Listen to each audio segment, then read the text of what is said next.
Halo, selamat siang pemirsa Hidup Sehat di TV One, dimanapun kalian berada. Ya, hari ini sama saya Dr. Bobby Tanamas, saya ditemani oleh Intan Saumadina. Dan juga kita ditemani oleh Dr. Feni Nugraha, spesialis gizi klinis. Hai dokter, selamat siang. Nah, hari ini kita akan membahas mengenai perlunya diet ya di tengah-tengah di tengah pandemik ini ya. Apalagi yang khususnya yang diabetes mellitus tipe 2 gitu ya. Diabetes mellitus tipe 2. Tahu nggak Intan ngomong-ngomong tentang tipe 1 dan tipe 2? Enggak, emang diabetes ada berapa tipe? Aku taunya cuma tipe aku aja. Boleh. Tipe kamu juga boleh kok, Tan. Yang mana aja juga boleh. Emang diabetes ada berapa tipe sih sebenarnya? Ada berapa tipe? Langsung aja ke spesialisasinya. Gimana, Dok? Oke, gimana nih Dok jawabannya? Maksudnya apa sih Dok diabetes tuh ada tipe 2? Terus emang ada berapa tipe gitu? Ya, jadi diabetes itu memang ada 2 tipe. Nah, jadi ada tipe 1 dan tipe 2. Nah, memang ada berbagai jenis tipe diabetes juga yang lain. Nah, yang akan kita bahas hari ini adalah diabetes tipe 2. Nah, ini cenderung biasanya terjadinya pada dewasa. Nah, ini penyebabnya karena menurunnya si kepekaan sel-sel kita terhadap insulin. Gitu. Jadi karena apa? Pola hidup? Nah, biasanya penyebab tersering karena pola hidup, gaya hidup yang tidak sehat. Nah dokter, tadi kan dokter bilang ya, ini biasanya untuk orang-orang yang usianya sudah besar lah, udah banyak usianya. Hitungannya udah banyak hidupnya. Jadi tambah-tambahin dong, Jumlahnya Tan. udah banyak kan gitu. Nah dok, ini fakta atau mitos sih dok, Ya. kalau penyandang diabetes tipe 2 banyak menyandang orang dengan usia 30 tahun ke atas. Nah, itu fakta. Fakta? Ya. Dokter Bobby berapa tahun? Masih 21. Masih jauh ya? Masih jauh. Bohong banget, nggak mungkin 21. Kenapa tuh dok, kok Iya. bisa dok? Jadi gini, sebenarnya biasanya si penyakit diabetes ini biasanya menyerangnya usia 40 tahun ke atas. Oh, 40 tahun Nah, ke atas. tetapi seiring berjalannya waktu, sekarang banyak sekali kasus diabetes itu terjadi di usia yang lebih muda, ya. Nah, jadi menurut Badan Kesehatan Dunia atau WHO, dia memperlihatkan bahwa angka kejadian diabetes pada usia 18 tahun ke atas, dia termasuk Dr. Bobby ya, usianya 21. Belum, Oh, bukan. belum, Kok bukan. percaya sih? Oh, enggak ya. Enggak 21. Masih muda. Ya, jadi 18 tahun ke atas itu semakin meningkat. Jadi yang dulu nih pada tahun 1980 hanya katanya 4,7%, sekarang semakin meningkat menjadi 8,5% di tahun 2014. Dan diperkirakan akan semakin meningkat di tahun 2045. Ini kenapa semuanya itu semakin meningkat tuh karena apa dok? Karena benar. pola hidup? Benar banget Intan. Jadi semakin meningkatnya di usia muda ini disebabkan karena gaya hidup yang tidak sehat. Atau mungkin karena banyak orang yang manis kayak Intan seperti itu ya. Nah terus itu ini bisa gimana? Ini gimana? Bahaya nggak dokter Bobby ada di dekat aku? Terus udah gitu pemirsa nonton aku nggak bahaya nih, nggak apa-apa? Nggak apa-apa ya dok ya? Iya nggak apa-apa. Intan emang cantik. Oke dok, saya mau tanya nih dok, untuk penyandang diabetes mellitus tipe 2 ini sebaiknya makan makanan buah itu jangan yang terlalu matang dok. Itu fakta atau mitos dok? Nah, itu fakta. Itu fakta dok? Iya. Nah, jadi kita harus tahu dulu nih perbedaan apa bedanya buah yang biasa dan buah yang terlalu matang. Nah, jadi sebenarnya kalau buah yang biasa, nggak terlalu matang, itu kadar gula si fruktosanya tuh lebih tinggi daripada glukosa. Nah, tetapi ketika buah terlalu matang, contohnya nih kayak pisang, warna yang sudah berwarna kehitaman di kulitnya itu menandakan buahnya terlalu matang. Nah, di dalamnya kadar si glukosanya tuh lebih tinggi Dok, daripada glukosa fruktosa. sama fruktosa itu bedanya apa? Nah, bedanya gini. Jadi kalau glukosa adalah gula yang membutuhkan insulin untuk pengangkutan. Sedangkan kalau fruktosa itu tidak butuh insulin. Nah, sedangkan yang terjadi yang tadi ku jelaskan pada diabetes tipe 2 kan gangguan dari sensitivitas dari insulin. Jadi gangguan pada kerja insulin. Nah, oleh karena itu jika kita mengkonsumsi buah terlalu matang pada penyandang diabetes sehingga glukosanya akan tinggi, nah kerja insulinnya terganggu sehingga akan membuat gula darahnya naik gitu. Oh gitu. Jadi memang baiknya pilih buahnya yang nggak terlalu matang gitu. Oh gitu. Tapi kalau makan buahnya deket sama kita ya sama aja ya. Sama-sama manis ya. Sama-sama manis. Tadi Intan mancing-mancing terus kayaknya ya. Nah dok, ini kan ada juga nih kayak cara-cara untuk ngatasinnya. Orang-orang banyak yang beranggapan nih katanya sarapan dengan nutrisi tinggi protein dan juga tinggi serat ini sangat baik untuk penyandang diabetes tipe 2. Fakta atau mitos? Jangan dijawab dulu dok. Dokter kayaknya udah ngerti ya kalau aku udah ancang-ancang kayaknya jangan dijawab dulu. Bisa kita temukan jawabannya sesaat lagi tetap di Hidup Hidup Sehat. Sehat. Halo, kembali lagi di Hidup Sehat bersama si Dr. Bobby Tanamas. Nah, Tan, tadi ada pertanyaan yang belum terjawab tuh, Tan. Iya, nah ini tadi ada nih dok, fakta dan mitos yang belum terjawab. Sarapan dengan nutrisi tinggi protein dan juga tinggi serat, ini sangat baik untuk penyandang diabetes tipe 2. Ini fakta atau mitos? Nah, itu fakta. Fakta? Ya. Oh, kenapa tuh, Dok? Fakta. Nah, jadi gini, makanan yang tinggi protein atau mengandung protein itu mengandung berbagai asam amino. Nah, si asam amino ini bila kita konsumsi dikombinasi dengan berbagai zat gizi lainnya, ternyata dia bisa menstimulasi pelepasan dari insulin gitu. Jadi baik banget pada diabetes. Nah, tapi memang disarankan memilih si proteinnya yang memiliki nilai biologik yang tinggi. Nah, itu apa? Nah, jadi itu protein yang memiliki asam amino esensial. Yang ada di Nah, meja ini apa dok kira-kira dok? Kalau misalnya Jadi, bisa ditunjukkan, mungkin pemirsa di rumah ada yang mau lihat, ini jenis-jenis makanan yang mengandung tinggi serat, tinggi protein gitu ya. Benar. Jadi asam amino esensial ini tidak bisa dihasilkan oleh tubuh kita, jadi butuh dari makanan. Nah, apa saja yang tinggi? Ini contohnya seperti ini nih, ayam atau ikan atau seperti telur atau seperti pilihannya daging sapi boleh, tapi mungkin pilih yang rendah lemak. Nah, atau pilihan protein lainnya seperti ini nih. Jadi intan sama ada telur. ada Jadi tempe. seperti tahu Ada atau tempe Tapi tahu. jangan digoreng ya. Benar banget. Jadi tahu, tempe dan lauk hewaninya tidak boleh digoreng. Ya, jadi hati-hati. Nah, si tahu, tempe dan juga kacang-kacangan itu tinggi sekali akan serat. Yang tadi Intan tanya, serat bagus nggak untuk Iya, diabetes? serat itu dari mana aja? Nah, itu bagus banget. Nah, serat itu sumbernya yang pertama banyaknya dari sayuran dan buah-buahan. Sayuran dan Ya, buah-buahan. jadi mungkin ya seperti di dalam sini sayuran dan buah-buahan atau di sini Buahnya? lalapan. Nah, Buahnya tadi jangan harus matang, nggak boleh terlalu matang. benar, nggak boleh terlalu matang. Nah, kemudian sumber serat yang lain dari kacang-kacangan, ya. Jadi seperti kacang-kacangan mungkin di Mana Kedelai dok? Yang mungkin, mana Dok, dok? ya? Kedelai. Kalau tempe boleh lagi Ini ya? dok ya. Ini? Boleh, iya. oke. Ini boleh Oh, ini kacang-kacangan sama yang atau soalnya dari kedelai ya? iya benar, atau kacang hijau, kacang merah itu Almond tinggi juga akan boleh serat. ya? Almond boleh. Kalau kayak mau minum susu almond, susu soy gitu boleh? Boleh. Oh, boleh juga. Boleh asalkan tidak yang manis, Intan. Nah, Oh, asalkan jangan yang manis. kandungan gulanya yang rendah. Oh, mungkin kalau ada rasa manisnya sambil ngaca ya. Iya, itu balik lagi. Nah, jadi si makanan serat ini tuh baik banget. Kenapa? Karena ketika kita memakan konsumsi makanan yang tinggi serat, dia akan memperlambat pengosongan lambung kita. Gitu. Jadi akan menyebabkan penyerapan dari nutrisi akan lebih lambat. Nah, salah satunya melambat adalah penyerapan dari gula. Gitu. Jadi baik sekali karena si insulin nanti dilepasnya perlahan demi perlahan sehingga gula darahnya akan terkontrol seperti itu. Nah dok, kan dokter bilang tadi nasi putih kan gulanya tinggi nih dok. Nah untuk di rumah pemirsa nih dok, mungkin ada yang ingin tahu penyandang diabetes di rumah ini makan siang yang bagus tuh dengan nasi yang mana sih dok? Nasi putih atau nasi merah gitu dok? Nah, jadi kalau untuk pilihan yang baik sebenarnya pada diabetes itu adalah nasi merah. Nasi merah. Nasi merah. Ya, kenapa? Karena sumber karbohidrat memang yang baik pada diabetes itu adalah yang karbohidrat kompleks dan memiliki indeks glikemik yang rendah. Nah, itu maksudnya adalah kalau karbohidrat kompleks membuat akan lebih sulit dicerna di saluran cerna kita, sehingga akan membuat si penyerapan dari gula juga akan melambat, sehingga gula darahnya akan terkontrol, sehingga naiknya tidak terlalu cepat. Nah, kemudian dengan indeks glikemik yang rendah, yang dimaksud dengan indeks glikemik adalah kecepatan dari si karbohidrat dalam makanan untuk diserap, untuk menyebabkan kenaikan dari gula darah gitu.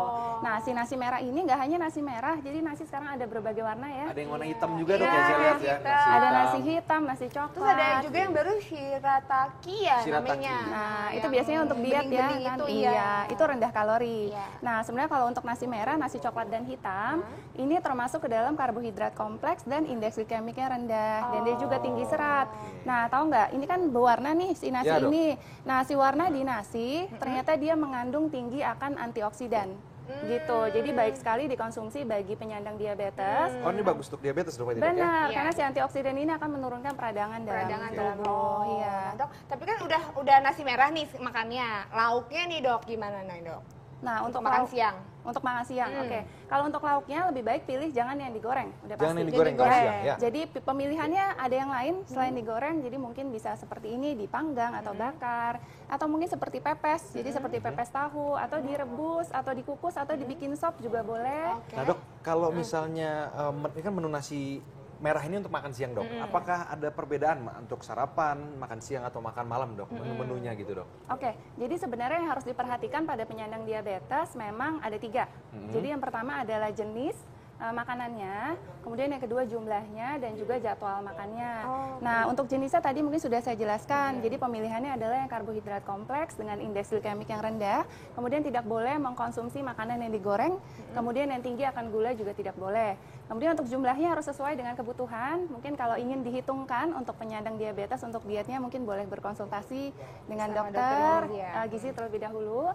Kemudian sama jadwal makannya. Nah, ini penting. Ya, jadi penyandang diabetes harus memiliki jadwal makan yang pasti. Jadi dibagi menjadi 3 kali makan utama dan 3 kali selingan gitu. Kenapa? Untuk mencegah kenaikan gula darah yang terlalu tinggi atau bahkan misalnya bagi mereka yang diberikan obat untuk penurun gula darah atau insulin, takutnya kalau mereka melewatkan makan takutnya gula darahnya akan jadi turun atau drop gitu dan itu tidak baik.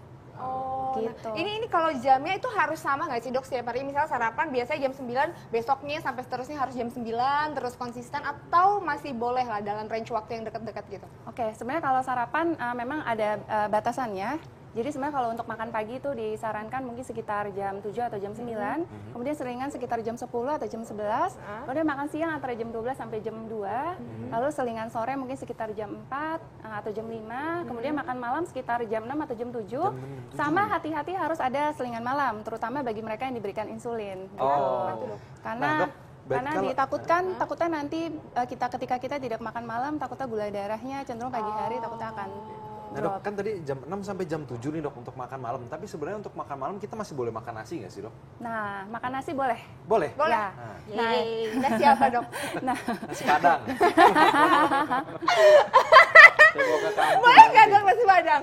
Oke, baik. Jadi sebenarnya kalau untuk yang nggak diabetes boleh-boleh aja, Intan. Oh, yang nggak diabetes boleh? Iya. Nah, tapi kalau untuk yang diabetes memang konsumsi karbohidrat masih tetap boleh untuk makan malam. Tapi yang tadi kujelaskan yang terpenting adalah jenisnya seperti apa, pilihannya seperti nasi merah, kemudian pilihan lain nih. Tadi selain nasi merah boleh ini nih kentang. Yang tadi dokter bilang apa kompleks ya?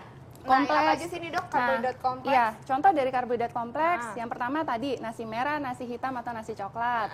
Atau yang kedua kentang. Nah, kentang seperti ini baik sekali jika dikonsumsi dengan kulitnya. Karena kulit kentang seperti ini tinggi akan serat. Gitu. Jadi orang-orang sering mengkonsumsi ini dikupas kulitnya. Ya, itu baik sekali dikonsumsi pada diabetes. Kemudian pilihan lain boleh seperti ini nih. Jadi seperti oatmeal. Ini oatmeal atau havermut. Ini boleh ditambahkan toppingnya seperti berbagai buah-buahan karena tinggi akan serat.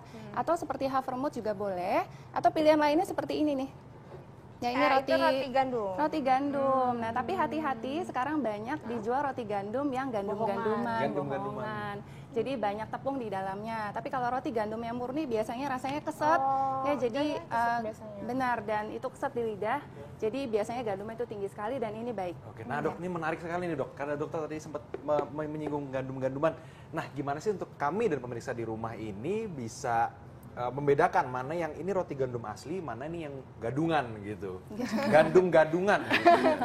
Ya, biasanya kalau roti gandum yang asli ini pasti di sini tuh kelihatan si serat-seratnya sama benar-benar di sini kelihatan kayak ada si biji-bijian atau gandum yang kelihatan di sini. Kalau ini beneran Nah, dok? kalau ini biasanya kalau si roti gandum yang gandum-ganduman itu biasanya kelihatan ada bagian yang putih-putih itu biasanya dikombinasi atau dicampur dengan tepung gitu. Kalau ini enggak? Kan nih?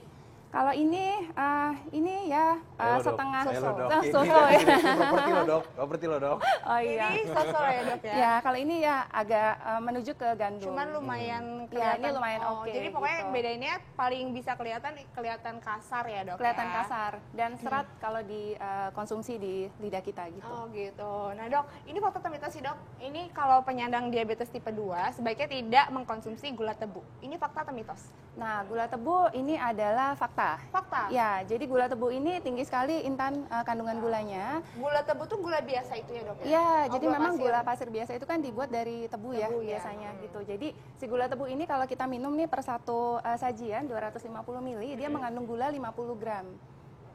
Gimana dok gula Jadi tebu per 250 gula tebu per 1 cup atau 250 ml itu mengandung gula 50. kurang lebih 50 gram. Nah, sedangkan batasan konsumsi gula yang dianjurkan nih menurut American Diabetes Association untuk diabetes, gula yang mengandung sukrosa dibatasi tidak boleh lebih dari 5% atau sebanyak 25 gram per hari. Gitu. Jadi kalau kita meminum gula tebu dikhawatirkan gula darahnya akan naik gitu. Oke, nah dok kalau misalnya dianalogikan dengan sendok dok, itu berarti berapa sendok dok? Sendok apa nih? Sendok makan. Sendok makan. Sendok makan ya. Maaf ya kalau ngomong sama kita harus jelas gitu. Saya biasa makan nasi padang soalnya pakai tangan. Sendok.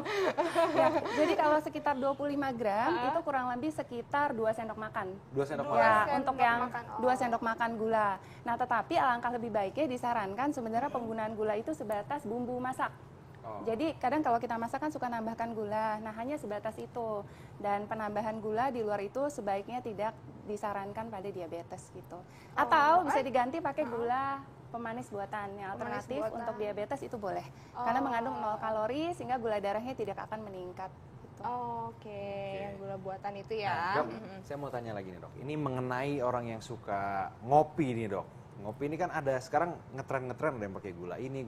Nah, tapi ada juga orang yang ngopi tanpa pakai gula. Nah, kopi hitam gitu ya.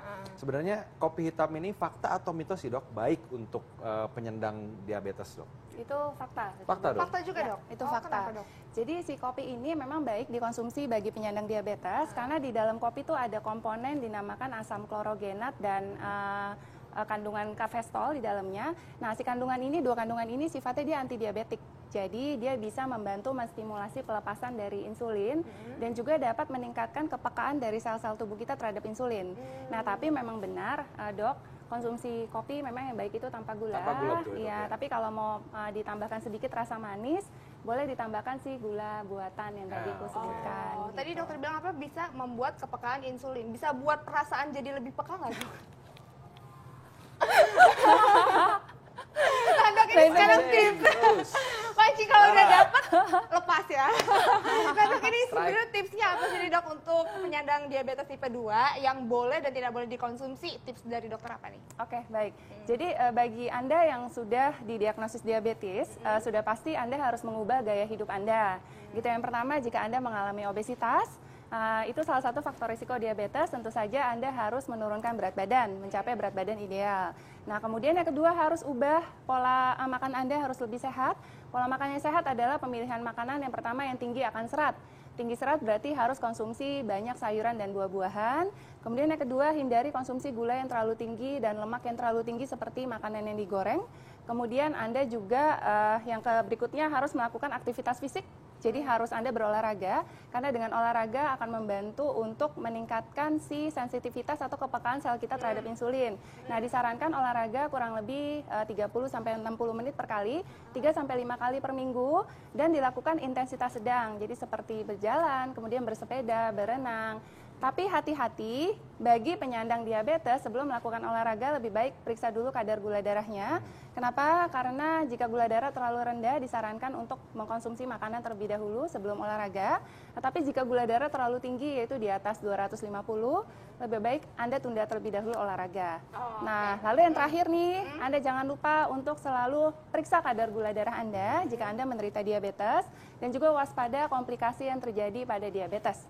Gitu, jadi harus hati-hati. Nah dok, yang tadi kita telah sebutkan nih masalah diet, terus pola makan, jam makan, ini apakah mempengaruhi dengan sistem imun tubuh kita dok? Nah, kan sekarang lagi pandemi nih dok, dengan pola diet seperti ini apakah bisa meningkatkan imunitas tubuh kita dok? Itu fakta atau mitos dok? Nah, jadi memang pola makan yang baik itu memang bisa meningkatkan sistem kekebalan tubuh kita. Nah, hati-hati diet tinggi gula itu bahaya sekali selama pandemi COVID seperti ini. Kenapa? Karena diet tinggi gula ternyata bisa membuat si daya tahan tubuh kita menjadi turun. Nah, kenapa? Karena akan mengganggu. Maksudnya diet tinggi gula tuh gimana sih dok? Dietnya makan gula banyak? Iya, jadi diet tinggi gula artinya suka makanan dan minuman yang manis. Makasih. Mungkin sekarang, jadi sekarang banyak tuh yang Kita lagi ngomongin makanan ya? Ya, yang suka mungkin seperti kopi susu kekinian yang tinggi gula atau seperti boba itu tinggi sekali gulanya. Dia bisa mengganggu si pertahanan tubuh kita karena sel-sel darah putih kerjanya akan terganggu di dalam melawan infeksi virus gitu. Jadi bahaya, Intan.